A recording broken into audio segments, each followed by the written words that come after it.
Hello tout le monde et bienvenue dans la partie 3 de la série de vidéos sur comment lire en anglais. Donc dans cette vidéo je vais vous parler de 4 lectures en anglais qui m'ont beaucoup marqué et qui peuvent vous aider justement à vous mettre à lire en anglais ou à vous aider pour trouver des idées de lecture en anglais qui pourraient vous plaire tout simplement.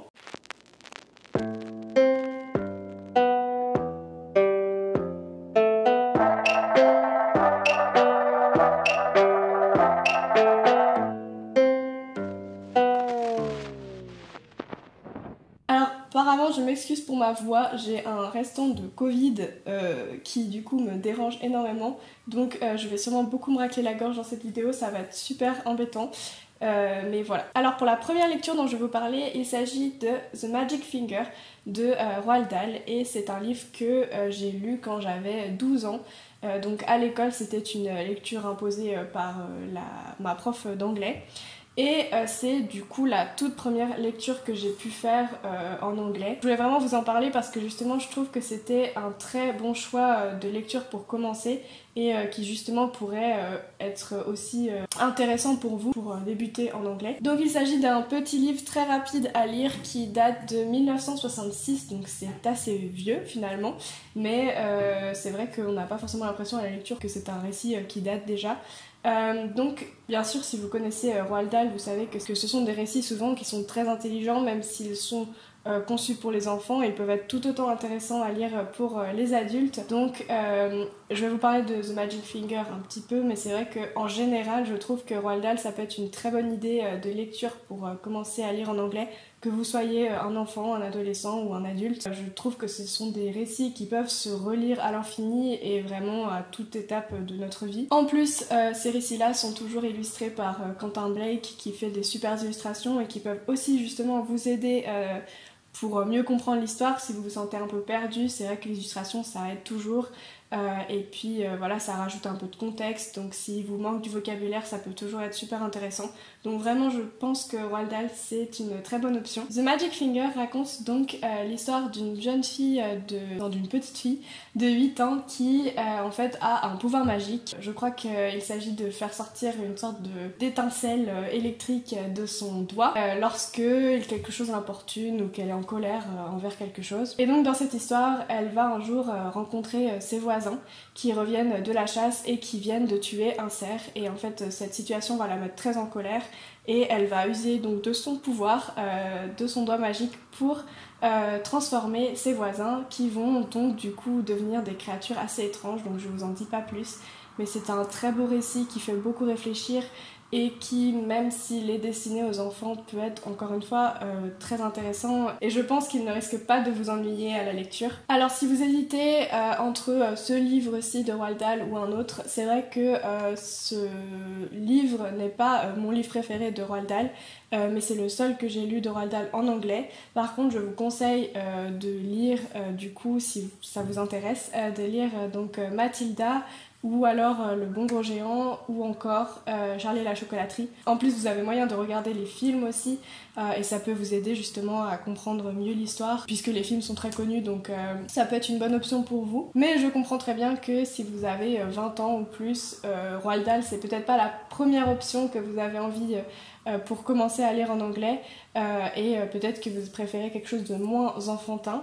Alors c'est pour ça que les lectures qui arrivent après sont destinées à des publics un peu plus âgés. Et justement la deuxième lecture dont je voulais vous parler, il s'agit de The Fault in Our Stars de John Green, et donc c'est une histoire qui je pense vous parle et qui est déjà très connue puisqu'il y a eu un film qui est sorti à partir de ce livre. Alors il faut savoir que lorsque j'ai commencé à lire ce livre j'étais vraiment très sceptique, j'avais déjà un souvenir d'avoir lu la version française lorsque j'étais ado de ce livre-ci en particulier, et j'avais pas du tout aimé. Et en général John Green c'est vraiment des lectures pour lesquelles j'ai très rarement accroché. J'avais aussi lu Qui es-tu Alaska? Où es-tu Alaska?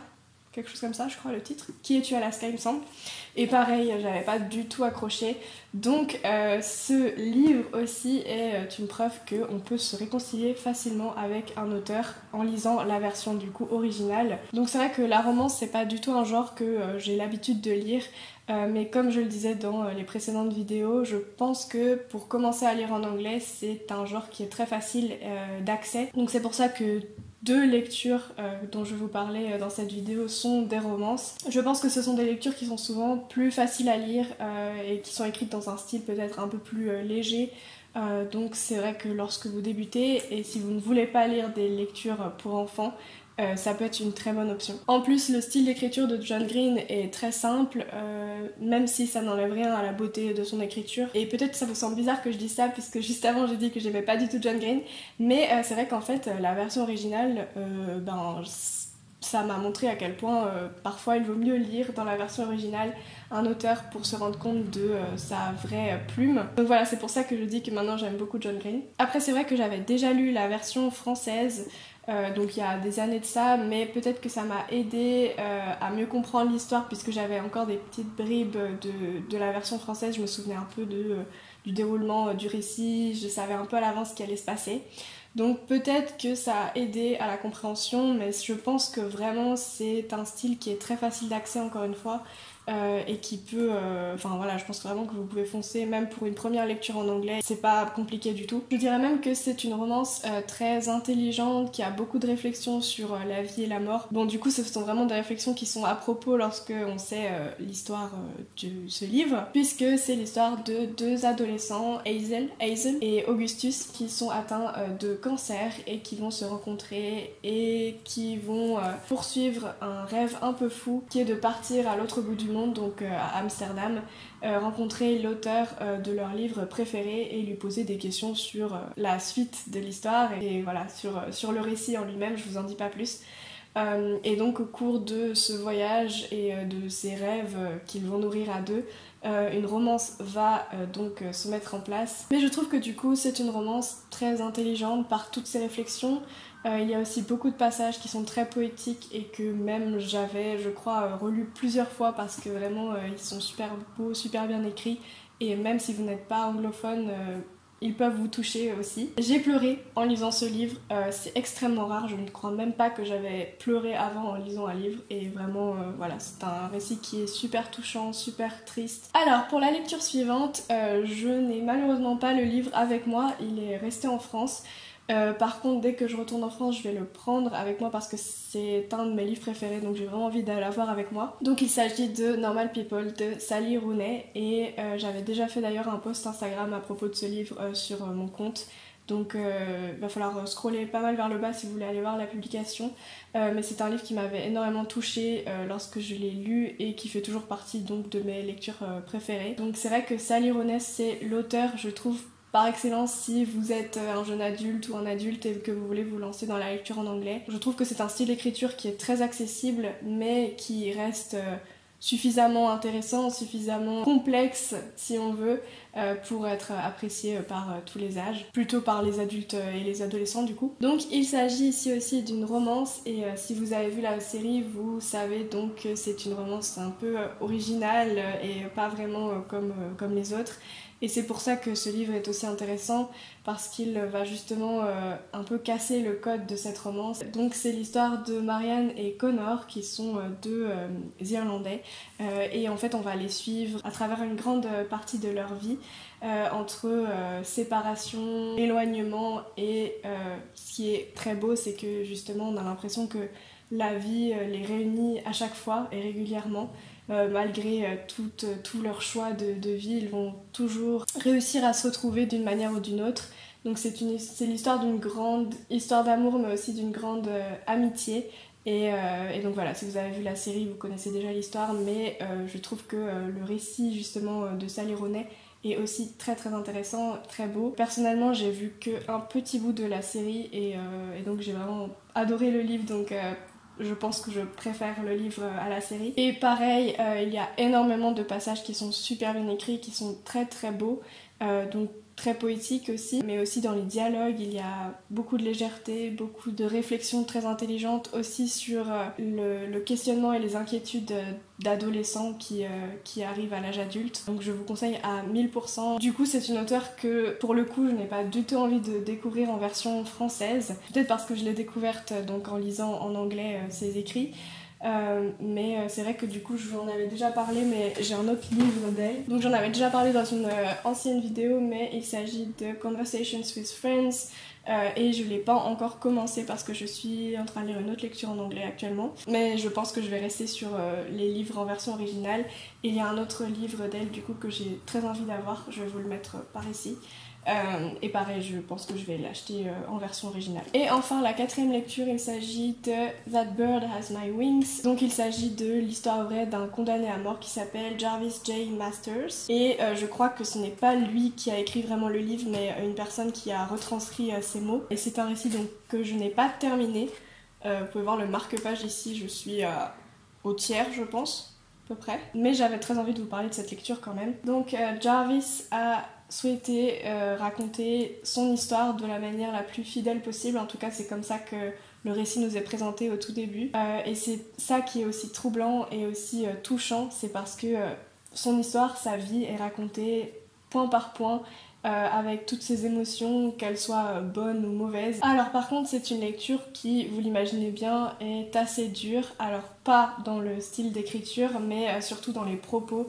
Donc ici, je vous fais un petit trigger warning parce que il y a le récit notamment de beaucoup de maltraitance envers les enfants, d'une grande violence, et aussi on aborde aussi le sujet de la drogue. Donc voilà, si jamais vous jugez que vous êtes assez sensible par rapport à ces sujets, je pense que ce n'est pas une lecture pour vous. Alors de ce que j'ai pu lire pour l'instant, c'est un récit qui est magnifique, qui est super bien écrit.